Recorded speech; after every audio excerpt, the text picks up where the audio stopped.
একজন গুণবতী নারী একটি সংসারকে স্বর্গ বানাতে পারে, আবার কিছু ভুলের কারণে তা ধ্বংস হতে পারে। চাণক্য নীতি ও অভিজ্ঞদের মতে মূর্খ স্ত্রীলোকের 6টি লক্ষণ।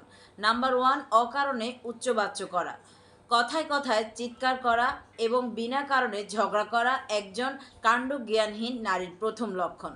নাম্বার 2, গোপন কথা ফাঁস করা, নিজের ঘরের বা অন্যের গোপন কথা যারা হজম করতে পারে না এবং মানুষের কাছে বলে বেড়ায় তারা নিজেদের সম্মান নিজেরাই নষ্ট করে। নাম্বার 3, অতিরিক্ত খরচ ও অপচয়, আয়ের সাথে ব্যয়ের ভারসাম্য না রেখে বিলাসিতায় গা ভাসিয়ে দেওয়া মূর্খতার পরিচয়।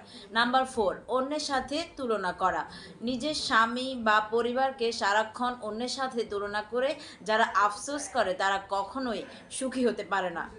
নাম্বার 5, গুরুজনদের অশ্রদ্ধা করা, যারা বয়সে বড় বা গুরুজনদের সম্মান দিতে জানে না তাদের শিক্ষা ও জ্ঞান প্রকৃতপক্ষে মূল্যহীন।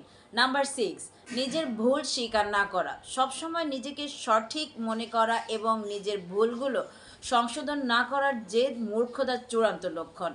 মনে রাখবেন, রূপ নয়, একজন নারীর আসল সৌন্দর্য তার গুণ ও আচরণে। ভিডিওটি ভালো লাগলে শেয়ার করুন এবং আপনাদের মতামত কমেন্টে জানান।